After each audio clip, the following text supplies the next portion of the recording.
ඇතරම් මට මේ වීඩියෝ එක කරන්න අදහස ආවේ වෙබ්සයිට් එකක තිබුණ කමෙන්ට් එකක් දැකලා.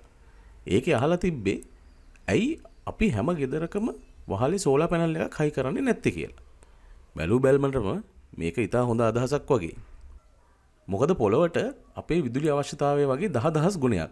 ඒ කියන්නේ ටෙරාවොට් 173000ක් වගේ හිරු එළියක් ඕනෑම මොහොතක අපිට ලැබෙනවා.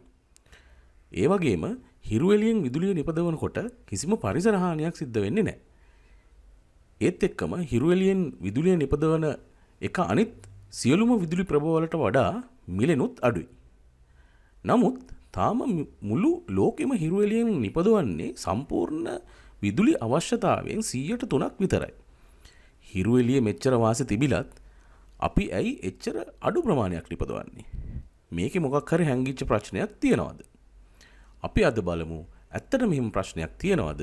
තියෙනවා නම් ඒකට තියෙන විසඳුම මොනවද කියලා. සෝලාර් සෙල් එකක් මුලින්ම හොයාගත්තේ 1954 අවුරුද්දේ ඇමරිකාවේ බෙල් ලැබ්ස් සමාගම විසින්. ඒ සිලිකන් හොයා ගැනීමත් සමග. ඒත් ඒ දවස්වල සිලිකන් වල මිල අධික වෙච්ච හින්දා මේ සූර්ය පැනල වල මිලත් අධික වුණා. ඒ වගේම මේකේ කාර්යක්ෂමතාවය උනේ 3%ක් පමණ. ඒකේ වියදම වොට් එකකට රුපියල් 30000ක් පමණ වුණා. නමුත් අද වෙනකොට මේකේ කාර්යක්ෂමතාවය 120ක් වගේ දක්වා වැඩි වෙලා තියෙනවා. අද අපිට වොට් එකකට වැයවන්නේ රුපියල් 50ක වගේ මුදලක්. අද වෙනකොට සූර්ය විදුලිය නිපදවීම අනෙකුත් සියලුම ෆොසිල ඉන්ධන වලට වඩා ලාභදායකයි. නමුත් මේක එකපාරටම හම්බෙන් වෙච්ච දෙයක් නෙවෙයි. ඒකට රටවල් කීපයක් මූලික වශයෙන් දායක වෙලා තියෙනවා. පළවෙනි රට තමයි ඇමරිකා එක්සත් ජනපදය. ඇමරිකා එක්සත් ජනපදයේ මුල්ම සෝලාර් සෙල් එක හැදුවා වගේම 1970 ගණන් වල සිද්ධ වෙච්ච තෙල් මිල ඉහළ යෑමත් එක්ක ඇමරිකානු රජය ඩොලර් බිලියන 8කටත් වඩා සූර්ය බලයෙන් විදුලිය නිපදවීමේ පරීක්ෂණවලට වෙන් කරනවා. මේක හඳුන්වන්නේ ප්‍රොජෙක්ට් ඉන්ඩිපෙන්ඩන්ස් කියලා. මේ ව්‍යාපෘතිය මගින් සෝලාර් සෙල් වල කාර්යක්ෂමතාවය දෙගුණයකට වඩා වැඩි කරගන්න පුළුවන් වෙනවා. Today, and directly harnessing the power of the sun, we are taking the energy that God gave us and using it to replace our dwindling supplies of fossil fuels. මේකට මුල් වෙලා කටයුතු කරේ ටෙක්සාස් ඉන්ස්ට්‍රුමන්ට් සමාගමේ පෝල් මේකොක්. ඔබ සමහර විට දන්නවා ඇති ටෙක්සාස් ඉන්ස්ට්‍රුමන්ට් කියන්නේ ප්‍රසිද්ධ කැල්කියුලේටර්ස් හදන සමාගමක්. මෙම සමාගම කැල්කියුලේටර් මහා පරිමාණයෙන් නිෂ්පාදනය පටන් ගත්තට පස්සේ නිෂ්පාදන වියදම අධික ලෙස අඩු වෙලා කැල්කියුලේටර්ස් වල මිල අඩු වුණා. ඔවුන්ගේ අදහස උනේ සෝලාර් සෙල් මහා පරිමාණයෙන් නිෂ්පාදනය පටන් ගත්තොත් ඒ වගේම නිෂ්පාදන වියදම අඩු කරගන්න ඔවුන්ට පුළුවන් වෙයි කියලා. දෙවැනි රට තමයි ජපානය. ඇමරිකා එක්සත් ජනපදයට වගේම ජපානයටත් තෙල් මිල ඉහළ යාම දරුණු ලෙස බලපානවා. ඔවුනුත් සූර්ය බලයෙන් විදුලිය නිපදවීමේ පරීක්ෂණවලට මුදල් විශාල වශයෙන් වෙන් කරනවා.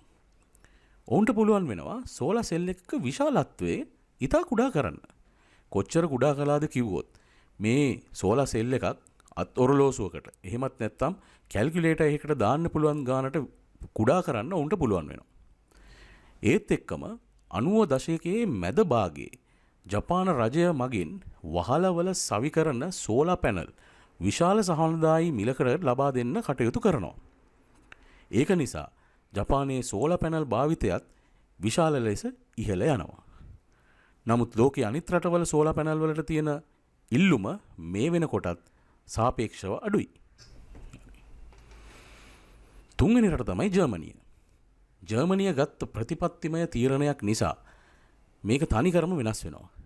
ඒක තමයි ජර්මන් රජය විදුලි බල සමාගම් වලට දැනුම් දෙනවා ඔවුන් පුනර්ජනනීය බලශක්තිය නිපදවුවොත් රජය විසින් ඒ ඒකකයක් වෙළඳපොළ අගයට වඩා දෙගුණයක් මිලට මිලදී ගන්නා බවට.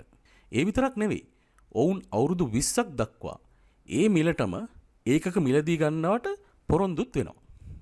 ඇත්තටම කිව්වොත් ජර්මනිය කියන්නේ අපිට වගේ හුඟක් හොඳින් හිරු එළිය ලැබෙන රටක් නෙවෙයි. නමුත් මේ තීරණය නිසා ජර්මනියේ විදුලි බල සමාගම් මේ වගේ සූර්ය විදුලි බලාගාර විශාල වශයෙන් නිෂ්පාදනයට පෙළඹෙනවා.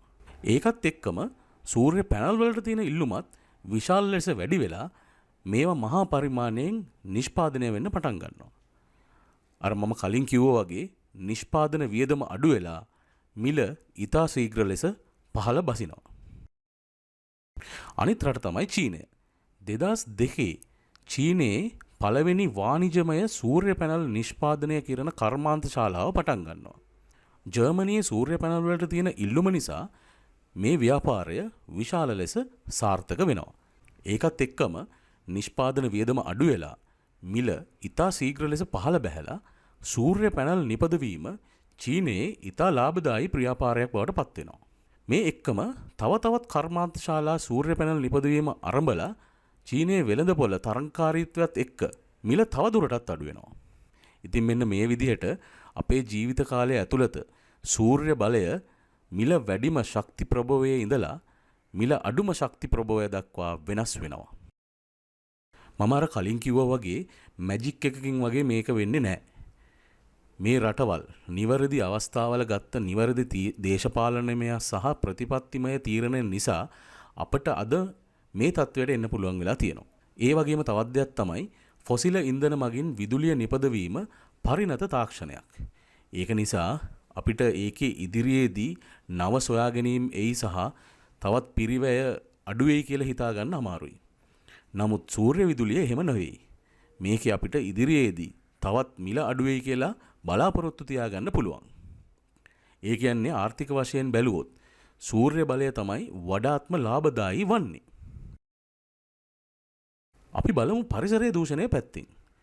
හුඟ දෙනෙක් හිතන්නේ සූර්ය පැනල් වලින් කිසිම පරිසර දූෂණයක් වෙන්නේ නැහැ කියලා. මොකද ඒකෙන් කිසිම කාබන් විමෝචනයක් වෙන්නේ නැති හින්දා. නමුත් ඇත්ත එහෙම නෙවෙයි. අපි සූර්ය පැනල් පාවිච්චි කරද්දී කිසිම කාබන් විමෝචනයක් සිද්ධ නොවුනත් සූර්ය පැනල් නිෂ්පාදන ක්‍රියාවලියේදී මේක සිද්ධ වෙනවා. තවමත් හුඟක් කර්මාන්ත ශාලාවලට විදුලිය ලබා ගන්නේ ෆොසිල ඉන්ධන දහනය මගින් නිසා මෙම ක්‍රියාවලියේදී සැලකිය යුතු කාබන් විමෝචනයක් සිද්ධ වෙනවා. ඊළඟට අපි බලන්න ඕන මේක අනිත් ප්‍රභවවලට වඩා අඩුද වැඩිද කියන එක. මේ තියෙන්නේ එක් විදුලි ප්‍රභවයන් යුනිට් එකක් නිපදවීමේදී සිද්ධ වෙන සම්පූර්ණ කාබන් විමෝචනය. ඔයගොල්ලන්ට පේනවා ඇති සූර්ය පැනල් වලින් වෙන සම්පූර්ණ විමෝචනය ෆොසිල ඉන්ධන දහනයේදී වෙන විමෝචනයට වඩා ගොඩක් අඩුයි කියලා. ඒක වැඩි වෙන්නේ සුළං විදුලියට වඩා විතරයි. තවත් එකක් තමයි නිෂ්පාදන ක්‍රියාවලියේදී යොදා ගන්නා රසායන ද්‍රව්‍ය. ඔබ දන්නවා ඇති සෝලාර් පැනල් නිෂ්පාදනයට සිලිකන් යොදා ගන්නවා කියලා. මෙම සිලිකන් පිරිසිදු කිරීමේ ක්‍රියාවලියේදී සිලිකන් ටෙට්‍රාක්ලෝරයිඩ් නිපද වෙනවා. ඒ වගේම සෝලාර් පැනල් පිරිසිදු කිරීමට හයිඩ්‍රොෆ්ලෝරික් ඇසිඩ් යොදා ගන්නවා. තවත් සමහර නිෂ්පාදකයින් ලෙඩ් කැඩ්මියම් ආසනික් යොදා ගන්නවා. මේවා නිසි ලෙස බැහැර නොකර ජලයට එකතු වුණොත් කාබන් විමෝචනයට වඩා ලොකු පරිසර හානියක් ඒකෙන් සිද්ධ වෙන්න පුළුවන්. ඒ කියන්නේ අපි එක ආකාරයක පරිසර දූෂණයක් නතර කරලා ඊට වඩා වැඩි වෙනත් ආකාරයක පරිසර දූෂණයක් කරනවා නම් ඒකෙන් ඇත්තරම පරිසරයට සෙතක් වෙන්නේ නැහැ. දෙවැනි පරිසර ප්‍රශ්නය තමයි භාවිතයෙන් ඉවත් කරන සූර්ය පැනල් වලින් වෙන පරිසර හානිය. විද්‍යාඥයන් පවසන්නේ මේ සූර්ය පැනල් පාවිච්චි කරන විදිහට තව අවුරුදු 30කින් සූර්ය පැනල් අපද්‍රව්‍ය සුනාමියක් වගේ එන්න පුළුවන් කියලා. දැනට වසරකට එකතු වෙන සූර්ය පැනල් අපද්‍රව්‍ය ප්‍රමාණය ටොන් 250,000ක් පමණ වෙනවා. මේක වසර 2050 වෙනකොට ටොන් මිලියන 78ක් පමණ වෙයි කියලා දැනට ගණනය කරලා තියෙනවා. මේක දරුණු පරිසර ප්‍රශ්නයක් වෙන්න පුළුවන්. මේකට දැම්ම විසඳුම් හොයාගත්තේ නැත්නම් එදා වෙනකොට අපි පරක්කු වැඩි වෙන්නත් පුළුවන්. මේක නිසා තමයි ඕස්ට්‍රේලියාව, ඇමරිකාව සහ යුරෝපයේ සමහර රටවල් සූර්ය පැනල් ප්‍රතිචක්‍රීකරණය කරන්න පටන් ගත්තේ. අපිත් ඉදිරියට සූර්ය පැනල් විශාල වශයෙන් පාවිච්චි කරන්න බලාපොරොත්තු වෙනවා නම් දැම්ම ඒවා ප්‍රතිචක්‍රීකරණය කිරීම ගැනත් හිතන්න ඕනි. තුන්වෙනි කාරණය තමයි නඩත්තුව. අනිත් විදුලි ප්‍රභව එක්ක සසඳද්දී සූර්ය බලාගාරවල නඩත්තුව ඉතා අවම වුණත් අපිට නඩත්තු වියදමක් නැහැ කියලා කියන්න බෑ. මේක තියෙන ලොකුම ප්‍රශ්නේ තමයි දූවිලි වැදීම. ඒ වගේම කුරුල්ලන් අපිරිසිදු කිරීමත් ලොකු ප්‍රශ්නයක්. මේ වගේ අපිරිසිදු වෙච්ච සූර්ය පැනලයක කාර්යක්ෂමතාවය පිරිසිදු එකක් හා සංසන්දනය කරද්දී 90%කින් විතර අඩු වෙන්න පුළුවන්.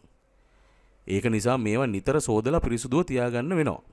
නිවසක තියෙන සූර්ය පැනල් සේදීම එච්චර අමාරු නැති වුණත් විශාල සූර්ය බලාගාර පිරිසිදු කිරීම ඒ තරම් ලේසි නැහැ. සමහර මේ වගේ යන්ත්‍ර යොදා ගන්න අතර මේ වගේ සූර්ය පැනල් සුද්ධ කරන රොබෝලත් ඉන්නවා. මේ ඔක්කොම කාරණා, ඒ කියන්නේ වියදම, පරිසර දූෂණය, නඩත්තුව ගත්තහම සූර්ය බලය තවමත් මුලින් ඉන්නවා. ඒත් මම මුලින් කිව්වා වගේ ලෝකයේ තවම 103ක් වගේ තමයි සූර්ය බලය පාවිච්චි කරන්නේ. ඒක ඇත්තටම සුළං බලයටත් වඩා අඩුයි. අපි දැන් බලමු මේකේ තියෙන ප්‍රධානම ප්‍රශ්නේ මොකක්ද කියලා. ඒ ගැන කතා කරන්න කලින් අපිට විදුලි බල සැපයුම ගැන දල අදහසක් තියෙන්න ඕනේ. මෙතනදී අපි තේරුම් ගන්න ඕන දෙයක් තමයි අපි දැනට කිසිම වෙලාවක විදුලිය ගබඩා කරන්නේ නැහැ. ඕනෑම වෙලාවක ඒ වෙලාවේ තියෙන ඉල්ලුමට සමාන ප්‍රමාණයක් තමයි නිෂ්පාදනය කරන්නේ. අපි දවසේ විදුලි ඉල්ලුම ගත්තොත් රෑ 12 ඉඳන් උදේ වෙද්දි විදුලි ඉල්ලුම ටික ටික අඩු වෙනවා. උදේ 5ක් 6ක් වගේ ඉඳලා මේක ටික ටික වැඩි වෙන්න පටන් ගන්නවා. ආයේ දවල් වෙද්දි ඉල්ලුම ටිකක් අඩු වෙලා හවස් වෙද්දි හොඳටම වැඩි වෙනවා. රෑ 9 වගේ වෙද්දි උපරිමයකට ඇවිල්ලා ආයේ ටික ටික අඩු වෙන්න පටන් ගන්නවා. ලංකාවේ විතරක් නෙවෙයි. ලෝකේ බොහෝ රටවල විදුලි ඉල්ලුම මේ වගේ තමයි. දැන් අපි සූර්ය බලය සලකලා බලමු. මේකේ විදුලි නිපදවීම ඉල්ලුමත් එක්ක කිසිම සම්බන්ධයක් නැහැ. අපි හොඳට ඉර පායන දවසක් ගත්තොත් උදේ 8 ඉඳන් වගේ විදුලිය නිපදවීම ආරම්භ වෙලා දවල් වෙද්දි උපරිමයක් වෙලා හවස් වෙද්දි බිඳුව වෙනවා. දවසේ වැඩිම ඉල්ලුම තියෙන වෙලාවදී නිෂ්පාදනයක් ඇත්තෙම නැහැ. එතකොට අපි සූර්ය බලය අඩු කළොත් ඉතුරු බලාගාරවලට එන ඉල්ලුම එන්නේ මෙන්න මේ වගේ වක්‍රයක්. අපි සූර්ය විදුලි බල නිෂ්පාදනය තවත් වැඩි කළොත් මේ වක්‍රය මෙන්න මේ වගේ වෙනවා. එහෙම වැඩි කරගෙන යද්දී මේ වගේ හැඩයක් ගන්නවා. ඒක ටිකක් තාරාවෙක් වගේ හින්දා අපි මේකට ඩක් කර්ව් කියලා කියනවා. අපි දැන් හිතමු මේ උපරිම ඉල්ලුමටත් වැඩියෙන් අපි සූර්ය විදුලිය නිෂ්පාදනය කළා කියලා. එතකොට අපිට මේ වගේ විදුලි අතිරික්තයක් එනවා. අපිට එතකොට අනිවාර්යෙන් මේ අතිරික්තය ගබඩා කරන්න සිද්ධ වෙනවා. මේක ගබඩා කරන්න පුළුවන් එක ක්‍රමයක් තමයි ලිතියම් අයන් බැටරි. ඉස්සර කාලෙත් එක්ක සැසඳුවොත් දැන් බැටරි සඳහා යන වියදමත් ඉතා වේගයෙන් අඩු වෙගෙන යනවා. නමුත් අපිට නිවසක එහෙමත් නැත්නම් කර්මාන්ත ශාලාවක ලිතියම් අයන් පාවිච්චි කළත් රටක් විදිහට ගත්තොත් අතිරික්ත විදුලිය බැටරි වල ගබඩා කරන්න බෑ. අපිට ඒකට වෙනම විසඳුමක් ඕන. මේ එක විසඳුමක් තමයි පම්ප් ස්ටෝරේජ් කියන්නේ. මේකදි කරන්නේ උස මට්ටම් දෙකක තියෙන මේ වගේ ජලාශ දෙකක දවල් කාලයේ සූර්ය විදුලි බලය මගින් පල්ලෙහා ජලාශයේ ඉඳලා උඩ තියෙන ජලාශයට ජලය පොම්ප කරනවා. රාත්‍රී කාලයේ උඩ තියෙන ජලාශයේ ඉඳලා පල්ලෙහා ජලාශයට ජලය ගලා යන සලස්වල විදුලිය නැවත නිපදවනවා. ඔයාලා දන්න ඕනම මෝටරයක් ජෙනරේටරයක් විදියටත් ජෙනරේටරයක් මෝටරයක් විදියටත් වැඩ කරන හින්දා මේ දෙකටම එකම යුනිට් එකක් ඇති.